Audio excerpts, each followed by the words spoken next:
श्री परमात्मने नमः। ओम श्री सत्य गुरुदेवाय नमः। ये देखिए बता रहे भगवान, ये 13वें अध्याय के श्लोक है, 5वां और 6वां। ये दोनों श्लोक एक में ही है। विकारों सहित क्षेत्र का स्वरूप। श्लोक में क्या बता रहे कि हे अर्जुन, 5 महाभूत का सूक्ष्म भाव, अहंकार, बुद्धि और मूल प्रकृति अर्थात त्रिगुणमयी माया तथा 10 इंद्रियां, एक मन, 5 इंद्रियों के विषय अर्थात शब्द, स्पर्श, रूप, रस और गंध तथा इच्छा, द्वेष, सुख, दुख, स्थूल देह का पिंड एवं चेतनता और धति, इस प्रकार ये क्षेत्र विकारों के सहित संक्षेप में कहा गया। बताया कि ये प्रकृति में क्या विकार हैं और शरीर हमारा प्रकृति से बना हुआ है, इसलिए इसमें कैसे कैसे विकार हैं, कैसे कैसे इसमें सब विकार आए हुए हैं। तो उसी को भगवान ने ये खोला हुआ है कि 5 महाभूत कौन कौन है। 5 स्थूल भूत अर्थात आकाश, वायु, अग्नि, जल, पृथ्वी, उसके सूक्ष्म भाव अर्थात इसके शब्द, स्पर्श, रूप, रस, गंध, इसकी तन्मात्राएं माने इन्हीं से ही जुड़ी हुई, इसका समाहार महाभूत शब्द में किया गया है। इसी से महाभूत बनता है कि ये 5 तत्व से जब शरीर बनता है तो इसमें कैसे कैसे ये सब चीजें होती हैं, शब्द, स्पर्श, रूप, रस और गंध, तो ये जुड़ा रहता उन्हीं से है। अहंकार वस्तुओं में विभिन्नता का भाव उत्पन्न करने वाला तत्व अहंकार कहलाता है। अलग अलग चीजें जो होती पहचान कराने के लिए अहंकार हमारा आगे बढ़ता है। मूल प्रकृति ही प्रथम परिराति महातत्व अर्थात बुद्धि में होती है। कहते परिणाम माने क्या, जो उसका निश्चय करने की जो शक्ति है, माने उसका जो काम क्या क्या करती है, हमारी बुद्धि है। इस तत्व की परिणति को भी अहंकार में भी होती है। कहते जो तत्व ये बताती है बुद्धि, हमको समझाती है, माने उसको जो मोहर लगाती है, तो वो अहंकार से ही उत्पन्न होती है। उसके अंदर भी ये अहंकार होता है, इसके कारण ही वो परिणाम बता देती है, समझा देती है कि ऐसे ही तुमको करना है। ये शब्द परिभाषित हैं। साधारण प्रचलन में अहंकार को अभिमान, दर्प, गर्व इत्यादि अर्थों में भी समझाया जाता है, परंतु यहाँ उसे तात्पर्य नहीं है। भेद का दिखाने वाले तत्व से कोई तात्पर्य है। कहते हैं यहाँ पर सब चीजों की जरूरत नहीं। जैसे अहंकार को बहुत लोग कहेंगे बहुत अभिमानी है, दर्प माने होता है बहुत गंदा है, गर्व माने होता घमंडी है, तो ऐसे लोग समझाते तरह तरह से उसका नाम लेते हैं। लेकिन यहाँ भगवान ये सब चीजें नहीं बताएंगे क्योंकि इसको वो समझाना नहीं चाहते, इसलिए उसके तत्व को बताना चाहते हैं। अब बुद्धि यह निश्चयात्मक तत्व है जिसे महातत्व भी कहते हैं और जो अहंकार को उत्पन्न करने वाला भी कारण होता है। बुद्धि जुड़ना करके हमको बताती है कि हम क्या किसी से कम है क्या, हम खुद ऐसा कर सकते हैं। तो कहते यही महातत्व जो होता है वो अहंकार को भी उत्पन्न करने वाला होता है। अव्यक्त समस्त पदार्थों को उत्पन्न करने वाला तत्व जिसे मूल प्रकृति भी कहते हैं। कहते अव्यक्त जो होता है वो जो तत्व जिसे मूल प्रकृति भी कहते हैं, समस्त पदार्थों को उत्पन्न करने वाले। भैया जब तक वो व्यक्त परमात्मा नहीं विद्यमान होता है तब तक कोई चीज व्यक्त, तब तक कोई कार्य कर नहीं पाएगा, आगे बढ़ नहीं पाएगा। तो इसलिए कहते वही तत्व होता है, वही प्रकृति को आगे चलाता है। मूल माने उसकी शक्ति वही है। 5वां इंद्रियां, वाक, पाणी, पाद, उपस्थ और गुदा, ये 5 कर्मेंद्रियां और श्रोत, त्वचा, चक्षु, रसना, घ्राण, ये 5 ज्ञानेंद्रियां और एक संकल्प विकल्प शक्ति का मन, इस प्रकार से 11 इंद्रियां कही गई हैं। तो कहते इसका 11वां तत्व अहंकार से ही उत्पन्न होता। कहते ये अहंकार ही होता है, तभी बाक, फड़ी, पाद, उपस्थ, ये 5 गुदा, ये 5 कर्मेंद्रियां होती हमारी हैं, जिसके द्वारा कुछ कहा कि कर्मेंद्रियां होती हैं। और श्रोत, त्वचा, चक्षु, रसना, घ्राण, ये 5 ज्ञानेंद्रियां होती हैं। तो उनमें संकल्प विकल्प करने की जो शक्ति है वो अहंकार के द्वारा ही आती है। इस प्रकार अव्यक्त अर्थात मूल प्रकृति के अतिरिक्त 23 तत्वों की गणना की जाती है, परंतु भगवान ने इस श्लोक में इंद्रियों के विशेष शब्द, स्पर्श, रूप, रस, गंध, ही सम्मिलित किए हैं। कहते है तो 23 तत्वों से बना, लेकिन विशेष इसके ये पांचों ही भगवान ने कहा विकार पैदा करने वाले ये 5 हैं विषय, शब्द, स्पर्श, रूप, रस, गंध। इसलिए भगवान ने उसी पर ही विशेष करके जोर दिया है कि अगर हमारा ये विषय अगर हट जाए मेरे अंदर से तो ये हमारे ऊपर बहुत बड़ी भगवान की कृपा ही होती है, जो ऐसे ही विचार वैसे ही भाव पैदा होते हैं। तो इच्छा, अनुकूलता की प्राप्ति, प्रतिकूलता की निवृत्ति जिस भाव के द्वारा होती है उसे इच्छा अथवा राग कहते हैं। इसका आधार सुख की आशा होता है। कहते जो इच्छा होती है ये अनुकूलता और प्रतिकूलता को निवृत्ति द्वारा होती है, उसे इच्छा अथवा राग कहते हैं। इसका आधार सुख की आशा पर होता है। जितना जितना इंसान के अंदर सुख की आशा होगी उतनी उसकी इच्छाएं प्रबल होंगी।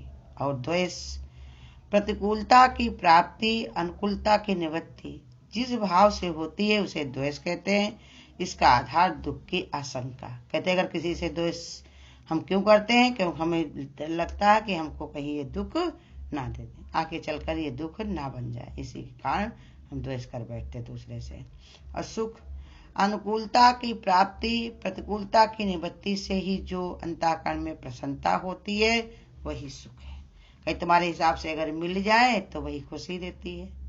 प्रतिकूलता तुम्हारी चली जाए, जो तुम्हारे अनुसार नहीं होता वो हट जाए, तभी तुमको बड़ा ही सुख मिलेगा, बहुत ही सुकून मिलेगा। दुख, प्रतिकूलता की प्राप्ति, अनुकूलता की निवृत्ति से ही जो व्याकुलता होती उसी को दुख कहते हैं। प्रतिकूल परिस्थिति आ जाती, तुम्हारे अनुसार कार्य नहीं हो पाता है तो उसमें तुम व्याकुल हो जाते हो, तो उसी को तुम दुख कहते हो। हम बहुत ही दुखी हैं, बहुत ही परेशान हैं।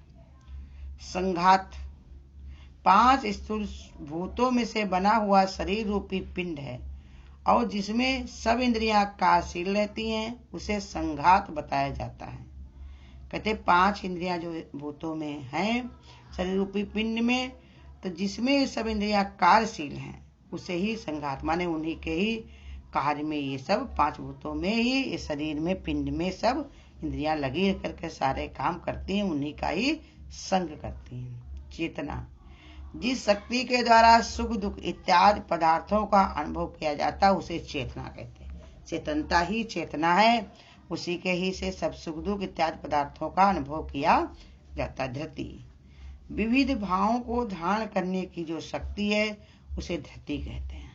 विभिन्न भावों को, तरह तरह से ऐसे भाव जो होते हैं उनको वो धारण किए रहती, इसलिए उसे धृति कहते हैं। क्षेत्र का स्वरूप बताया गया है, उसके विकारों का भी वर्णन किया गया है। विकारों का तात्पर्य उन भावों से है जिससे इस क्षेत्र में परिवर्तन होकर उसकी अभिव्यक्ति विभिन्न प्रकार के रूपों में दिख पड़ती है। कहा तरह तरह के रूपों में दिखती है। अव्यक्त माने जिसमें ये व्यक्त होते हैं, दिखाई पड़ते हैं, लेकिन जब हम गुरु शरण में जाते हैं तभी हमको ये सब समझ आती है। अंततः संसार में हमको ये सब कोई समझा नहीं सकता। गुरु हमको तरह तरह से समझाता है कि देखो किसके अंदर क्या है, लेकिन गुरु हमारे यही बताते हैं किसी और में देखने की आवश्यकता नहीं है, देखना है तो अपने में देखो।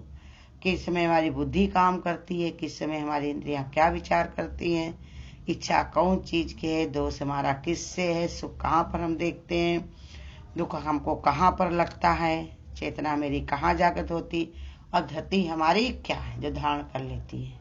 तो ये जब सब जो है भगवान कहते हैं जब हमारे अंदर बोध पैदा होता है, क्षेत्र और क्षेत्रज्ञ के संबंध में जो बोध प्राप्त कर लेना है यही ज्ञान है। जैसा ऊपर कहा जा चुका है कि इस विषय का ज्ञान ऐसा नहीं है जैसा मनुष्य अपनी इंद्रियों के किसी वह वस्तु को जानकारी प्राप्त कर लेता। कह रहे जैसे ऐसा ज्ञान नहीं है कि इंद्रियों के द्वारा बाहर से उसको देख करके तुम प्राप्त कर लो, कंप्यूटर के द्वारा, मोबाइल के द्वारा। हाँ, जो कोई इसको सार बुद्धि है वो समझाने की कोशिश जरूर करेंगे, लेकिन गुरु बिन भवनिधि तरे न कोई जो विरंच शंकर समय, बिना गुरु के संपर्क में जाए बिना तो ये भी ज्ञान समझ में नहीं आता है। तो कहते बाहर से इसको नहीं समझा जा सकता, कोई समझा के तुम्हें बता दे कोयला इतना काला होता है, दूध इतना सफेद होता है। एक ने बताया कि देखो एक जो था वो सूरदास था, तो वो किसी को वहां दावत खाने गया, तो उनके वहाँ उसको पनीर खाने में मिली। सब लोग देखिए पनीर बना के खिलाते हैं कि नहीं, बढ़िया चीज़, अच्छी है, ताकतवर, फायदेमंद भी, और बड़ी सबको पसंद होती है। तो कहा कि जो है उसको बना के खिलाया, तो उन्होंने कहा बड़ी अच्छी लग रही है, लेकिन ये कैसे बनती है?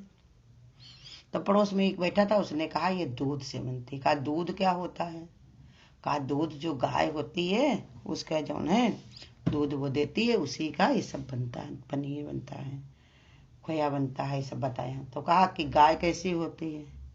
तो कहा गाय ऐसे हाथ से इशारा करके बताया कि इतनी लंबी, इतनी चौड़ी होती है, उसकी सींग होते, पूंछ होते। पूंछ कैसी होती है, सींग कैसे होते हैं, ऐसे वो बार बार वो पूछ रहा था। लेकिन बाहर से कोई इशारा देके समझा रहा, पूंछ ऐसे हाथ भरे की पूंछ होती है, इतनी ऊंची पीठ इसकी होती है, हाथ उठा के बता रहा, उसका ऐसे मुंह होता, हाथ गलिया सीधा करके उंगली बांध करके बताया ऐसे सींग होते हैं, बार बार इशारा। तब तक वहां पर एक बैठा हुआ था डॉक्टर। उसने कहा देखे तुम्हारी आंखें कैसी हैं, आंखों का डॉक्टर था। कहा अभी तुम्हारे आंखों में रोशनी आ सकती, कल तुम हमारे क्लिनिक पर आना, हम तुम्हारे आंख का ऑपरेशन कर देंगे, तो साफ साफ तुमको सब समझ में आ जाए कि गाय क्या होती, गाय का दूध कैसे होता, और पनीर कैसे बनती, उसकी सब्जी कैसे खाई जाती है। तो इसलिए बताया। ऐसे ही गुरु भी कहते हैं, जैसे संसार में अगर तुम सीखने जाओगे तो ये अंधों की दुनिया, एक अंधा दूसरे को कहता हम रास्ता पार करा दें। अभी उसी का अपना वो अज्ञानता भरी हुई है, ज्ञान उसके अंदर अभी नहीं आया हुआ, उसको खुद ही नहीं जानकारी है, तो वो नहीं बता सकता। तो इसलिए कहते बाहर से उससे कोई जानकारी नहीं हो सकती है।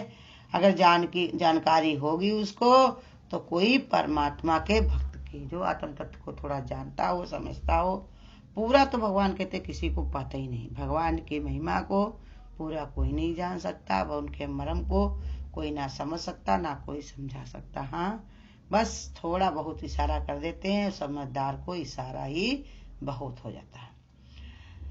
इंद्रियों से जो जानकारी प्राप्त की जाती उसको जनाने वाला उस जानकारी से पृथक होता है।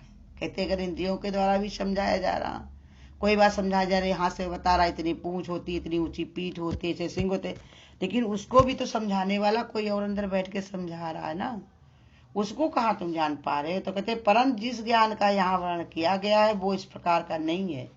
ये ज्ञान स्वयं अनुभव करने की वस्तु है। इस ज्ञान का ऐसा स्वभाव है कि जानने वाला इस ज्ञान को जानकर उसमें एक रूप ही हो जाता। कहते ये ज्ञान कौन सा है कि राम कहत रामी रहा, तो आप विसर्जन होए, तो सुमिरन कहिए सोए। ये ज्ञान ऐसा है कि वही रूप का, वही स्वभाव का, वही रंग का वो बन जाए। अरे नहीं इतना बन पाते हो भगवान की तरह, तो जो संतों के साथ उठते हो, बैठते हो, जिनके आगे पीछे चलते हो सब लोग, तो उनके तरह तो हो जाओ कम से कम, तब तो तुम अपना काम कर पाओगे, तभी तो समझ में आएगा।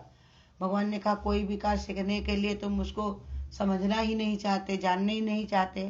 अब कह दिया कि जौन है कि सब लोग घर ही में ज्ञान करो, लेकिन गुरु ने इसी ज्ञान को समझने के लिए कितने दिन लगाए, या जिन्होंने तुमको बताया उन्होंने कितने साल लगाए हैं, तब उनकी समझ में आया। वो धीरे धीरे चलते चलते चलते चलते तब उनके ऊपर ये तत्व ज्ञान जो है बहुत रंग लाया है। लेकिन तुम अभी थोड़ा ही चले हो, फिर ठहरने की कोशिश कर रहे हो। अरे रुकने से नहीं, चलते रहो, बहता पानी निर्मला, रुके तो गंदा हो। हाँ, तरह तरह के रूप बना करके समस्याएं आएंगी, रोक लगेगी, लेकिन अपने कार्य में इतना तन्मय हो जाओ कि उधर तुम्हारा दिमाग ही ना जाए। तो कहते एक रूप होने वाला ये ज्ञान है, इसमें और साधारण संसारिक ज्ञान से ये मूलभूत भिन्नता है। कहते जो संसार में जो ज्ञान होता है उसके मूल होते, जो समझाने वाले होते, उनसे ये भिन्न है। इसलिए इस ज्ञान को प्राप्त करने का साधन भी ज्ञान के अंतर्गत ही आ सकता है। कहते हैं ज्ञान को समझने के लिए ज्ञान के द्वारा ही समझाया जा सकता है, इसको चीज वस्तु के द्वारा नहीं समझाया जा सकता। इसको जौन है कोई चीज का आधार देके नहीं समझाया जाता। इसलिए भगवान तरह तरह से इसको ज्ञान को समझाने के लिए साधनों का कोई काम नहीं होता है। काम किसका होता है? तुम्हारी श्रद्धा का, तुम्हारे विश्वास का, तुम्हारे प्रेम का। जितनी प्रीति तुम भगवान से करोगे उतने भगवान कहते हैं हम तुमको अपने नियर डियर कर लेंगे। हरि ओम। अगर आपको आज की वीडियो अच्छी लगी हो तो वीडियो को लाइक और शेयर करना ना भूलें। आगे की वीडियोस देखने के लिए चैनल को सब्सक्राइब करें और नोटिफिकेशन बेल को ऑन